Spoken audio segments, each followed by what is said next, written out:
Jess Van Anraad. And Jess is, she is a realistic graphic designer. Her skill sets are, really unique. So what we're going to talk about is we're going to talk about a little brand positioning and, the requirements are which are required to create a strong position brand in front of the customer. So before we head into it, let's just go into background for Jess. Well, she is from Johannesburg, South Africa. She is, she studied architectural design for almost 2 years and moved about to, learning more about business and graphic designing. The most important part about, Jess is that she is a freelance graphic designer and a brand strategist. And she's been in the industry for quite a long time now. The most important part for this part is this, that there are young hustlers who are, you know, looking forward to move quite quick in the new industry. So let's hear it from Jess and let's see why she came into this journey and what are her intakes since her time in this field. So over to you, Jess. Looking forward to this one. Okay, thank you so much for that introduction. Basically, I'm hoping that the viewers that watch this video, they get a little bit of a better understanding why brand strategy and brand designing is so important. Because I think that message doesn't get through as often as it should. People assume that they can just make a quick logo and they're ready to go, which is absolutely not the case. I've seen the best way to kind of explain, especially to my clients, why it's so important and why it's so valuable is it's kind of like baking a cake. So, okay, let me explain it this way. It's like baking a cake, and your cake that you just baked is your great product or service that you worked on for so long, okay? And now you're wanting to get into the market and get some customers, get some clients. And when we talk about that, that's kind of like decorating the cake. So is it a birthday cake? How old are they? What is the theme? How many people are going to be there? So that's kind of the point of the brand strategy. You need to know those things in order to decorate the cake, which is the brand design.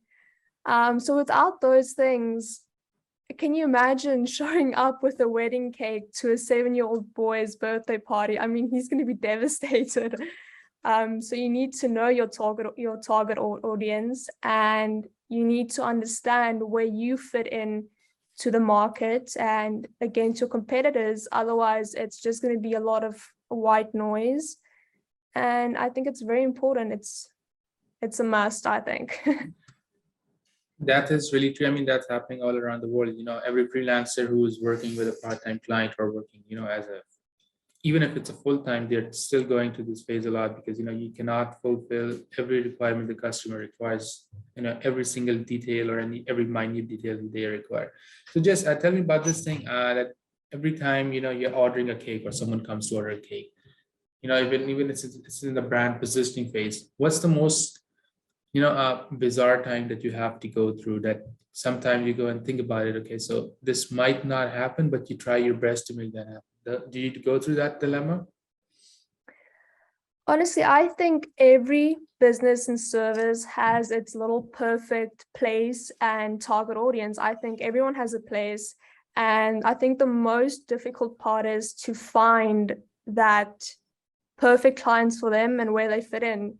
Because the first thing I always want to do is I want to find out, okay, let's say it's a bakery. You need to establish what makes you different from your competitors. Because if you're doing the exact same thing, you bring the exact same value from your competitors, then, well, there's, it's not going to help you. They're going to go to the bakery they've known for years. So you need to establish what makes you special and what value you can bring to your clients. Because the brand strategy is basically explaining, it sums up, what makes you special and why you started your business, except for the point for making money. Like, that's out of the window. That's an obvious, but you need to establish, you need to put your clients first. That's how it goes, Jess. I mean, if they ask you to give a specific budget, right? They're all over you just because they're paying you this. They make them feel that, okay, so if we are paying them, let's say $1,000 for this design, it means that this can be done, turned into anything they want to, right? You go through that one part as well, because you're a graphic designer. I have seen how graphic designers are, trying to please their customers at every end, because designing is the part which cannot be measured without any what do you say, without any tool that you try to measure. That's true, Jess. What do you think about the client? How do you, I mean, you're in Africa, right? I mean, what's the clientage source, and how do you tend out to work with them? Are they friendly? Are they, are still trying to, get into the things that they cannot even possess to have? If I'm being honest, most of my clients aren't in South Africa. It's just how it is. I think it's more established now in places like the US and the UK, that people, especially business owners, they realize and they really understand why a brand strategy and brand design is so important. It's very few here in South Africa that I find a client that really gets that. They usually just ask me, well, can't I just make a logo on Canva? And I'm like, no, you can't. Please don't do that. Because at the end of the day, Canva owns your design. It's not going to be a unique design. There's going to be thousands of others. It's just not the way to go, because if I can explain it this way, when I do a brand design, I obviously go off the brand strategy. And when you design, it's all psychological, like the colors you choose, everything. It's not just what looks pretty. It's not just a pretty logo. It's very strategic.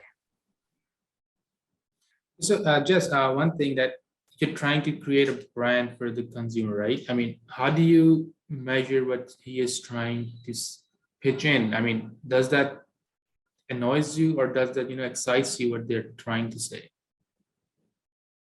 Do you mean how do I bring the client's vision to life? So it's actually very exciting. I love working with my clients. So far, I've had a really good experience. But I basically have a system, I have a client portal, so communication is open at all times, which is really important. And I set up questionnaires, and that's kind of because, if the client just starts talking, they don't really know what you're looking for. So asking those important questions, that's my job. That's what I have to do.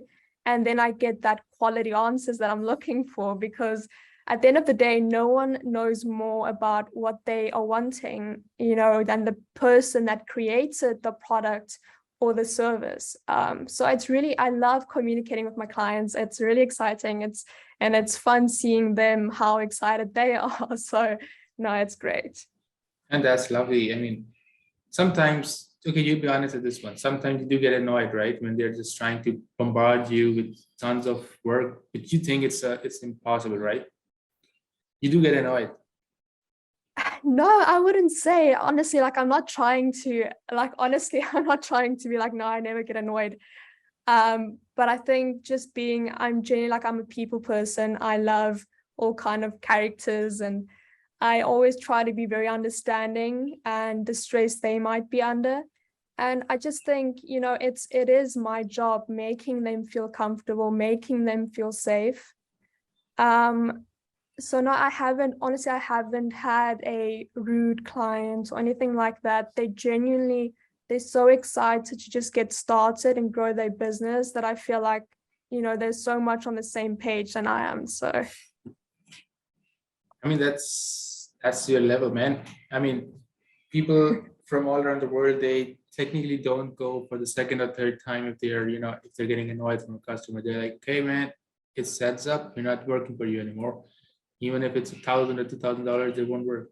Okay, just another thing, and every time we have a guest at the podcast, we run down a quick survey, and we get, we don't get tons of questions, but we get quite relevant questions.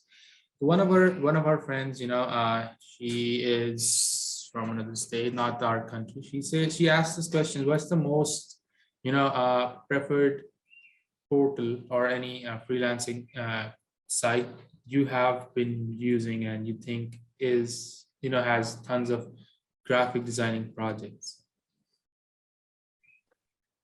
Do you mean like what tool I use the most, or like where I Yeah, upload the work? yeah. You could also, talk about the tools and about software like Upwork, Fiverr, etc. What do you recommend Just to? some tips. Yeah. Okay. Basically, I don't do Upwork or Fiverr.com, although they're amazing platforms. And although, like, I wouldn't suggest doing a logo on Canva. Canva is an amazing tool for making social media posts and all those things. I think the software I would say I use the absolute most, especially with my clients, is Illustrator. That's where I design. And a pen and paper. I'm old school, so I draw my designs. Um, so I enjoy that a lot. And then, oh, another great tip is I use Notion. Notion is a great place for opening client portals. It gives a great experience for the clients because everything is in the same place. Um, and you can even use Notion for yourself, like as a calendar, keeping everything organized, because that is extremely important, especially if you have like 4 clients in a month. You need to know what's going on. So that's helped me a lot. But I mean, there are so many great tools, and I'm not saying like Fiverr and Upwork. It's not that they're not good. I just chose to kind of go a freelance route where I use social media, organic marketing more, and especially word of mouth is extremely important. I think that's why it's so important to treat your clients the best you can. And I think the best tip I can give you, and that's why I think I didn't really have an answer when you asked me if I get annoyed, and I don't. It's because I don't work with low quality clients. I only work and accept work from clients that are extremely serious. They're willing to jump in and take on this project with both hands. I don't work with clients that are not sure. They only want a logo, like those kind of things. I don't take them on at all. I mean, that's how it works. I mean, you just can't work with clients who are, they're just trying to take your time away. And at the end of the day, they're not valuing your skill sets, or they're not paying you off, or, they're just trying to eradicate you from the market from one end to another one. So just Exactly. that's true. This is how, this is where you have to use the proper strategies in order to design those. So just another question was that, every time people say that every strategy or every product is designed for everybody, right? It's a huge thing. It's a huge misconception that has been going through ever since. So do you think that every brand strategy can be specific for every product, or do they require, different strategy for different products? Well, if I can answer it this way, from the clients I've had, I haven't had one strategy that looked the same as the other. Like, there's absolutely no way. Like, even if I take 2 clients I've had in the same industry, they have different like target audiences, they have different needs, they have different values, because at the end of the day, if all the strategies would look the same, that's called white noise. There's nothing that makes you stand out from your competitors. And for clients to kind of say, oh, like, I really like this brand, because at the end of the day, if you have 2 companies, 2 brands, and they make the exact same clothes, the exact same material, at the end of the day, the clients are going to choose the brand they connect more with and feel closer to. And that's called a brand strategy and brand designing. Brand designing brings your brand strategy to life. It's visual communication. It's just what it is. They go hand in hand. So no, I don't think there's one that is the same. It's just like there's no person that's alike to the other. We all have something that makes us special and stand out, and it's the same for business. Exactly, Jess. I mean, what's good for business, what's good for you is good for me. I mean, it's one of a saying in the US, in Brooklyn. One of my clients taught me that. This is just One last thing. I mean, second last question. What do you think about a successful brand has everybody says, okay, if I'm a brand owner, I'll say I have like four of the branding factors that are quite crucial for the company to survive. If it's someone else, they're going to say there's going to be like two factors that are going to be required for the brand to survive. How many factors do you consider? What are the name of those factors that you consider every brand has supposed to have? I think just rephrase that question because it was kind of like the noise, it wasn't coming through very clear. So if you can just put Okay. me the question again. No worries. Okay, Thank so you. another question one of our associates were asking that what are the key factors that you think are important for the brand to survive? Okay, so I always kind of take this up from the end. So what is the end goal? Every business wants to grow and be successful. Okay, in order to do that, a brand design needs to have that emotional connection. You don't want to feel like you're talking, you're connecting with something that's not alive, because we're people, we're emotional beings, we need to connect with something. And that's why you need to humanize your brand. Okay, you need to visually communicate emotion, and that's kind of where the psychology comes in, like what color you use, and all those kind of things, and even the shapes, and whether it's round, whether it's a lot of lines, like everything has its purpose. And I found the most success, like I said, when you can really connect to a brand where there's a purpose, a mission. So let's say if you look at Nike, they're an athletic company, the audience is very active, and it inspires people. That's why people love Nike so much, because they feel inspired to go work out. They feel, they feel something. That's the point. And I think that's extremely important. And like I said, you can't just do brand strategy. You can't just do brand design. They go hand in hand. The brand design is the visual communication of the brand strategy.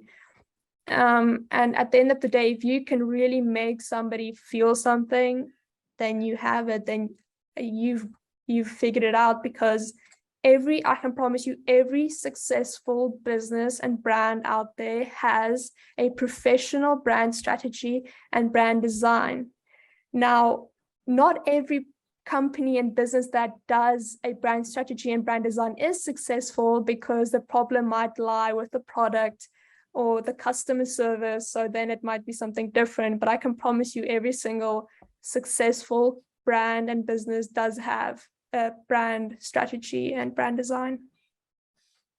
I mean, that's quite extensive, and I hope our viewers, when they see this, this podcast, they quite enrich themselves with knowledge that you have shared. And thank you for your expertise and thank you for knowledge. Okay, just one last question. We have this question from every guest, every caller. It's just what is your why? What motivated you to do so, and what are you actually trying to achieve? What would you suggest to your viewers, that should they be the part of this journey, or they should, just keep working for someone for like 65 years, 25, 45, 60 years, and then end up? Every person is different. Okay. I don't want to speak poorly about a 9-to-5 job, and I don't want to speak too highly of having your own business. It is a very big responsibility at the end of the day. And, I've explained this before somewhere, and I explained having my own business is literally like doing a 9-to-5, but I'm doing everyone's job. I'm being the boss, I'm being the employee, I'm doing the dirty work, I'm doing the fun work. So it's not for everyone. It does have its perks. I have a lot of freedom. I'm able to really be creative in this space and just be myself, and I enjoy that a lot. But I think a 9-to-5, there's nothing wrong with it. If you should know yourself, where you fit in, what you enjoy. Some people genuinely enjoy having that structure and guidance, and it's great for some people, and that's completely fine. But yeah, I just think do what works best for you. if you're looking to start your own freelance business, good luck. It's very exciting, it's very fun, but the first few months it's hectic and it's a lot of work, but it's going to be worth it if you just stay consistent. You need to keep learning. No one's going to push you, so you really need to be that person for yourself, and you need to be supportive to yourself. So yeah. That's really impressive. I mean, most of the people think that, it's either one road. Either you have to be a freelancer, you have to be an entrepreneur, you have to be, what to say, either a 9 to 5 guy. So yeah, I mean, people totally agree. I think those most of the questions are answered, and people will really enrich themselves from the expertise that you have shared and the knowledge that you're sharing with us. So just this was pretty much it from today's session. So yeah, if you would like to add anything else or any point that you might have missed out. No, I mean, I think I'm very happy with it. Thank you so much for having me. I mean, it was really nice having this chat, and hopefully this really honestly helps some designers out there or even business owners to understand a bit more about this. Thank you, Jess. I mean, this podcast, or okay, so one last thing. What do you think is the most easiest platform for the viewers to reach you out, or any customer who wants to reach you out? I'm very easy to get into contact with. So whether that's on my website, jessbydesign.net, you can just fill in my inquiry form. You can have a free phone call. It's very no strings attached. You can DM me on Instagram, Jess By Design. I'm on every single, I think, social media almost. I'm on Instagram, Facebook, Pinterest, and I have an email as well, jess@jessbydesign.net. So, feel free if you want any advice or just want to talk, or if you're interested in design. So, yeah. Great. Thank you, Jess. Thank you so much. I think this really helps most of us out, and we're gonna get more out of this one after this one. So the podcast is gonna be up in in a few days, along with the snippet. Snippet is gonna take almost like a few hours once it's up on the Instagram or the socials. You can share it all over your profiles. So yeah, thank you, Jess. And let me just close the recording.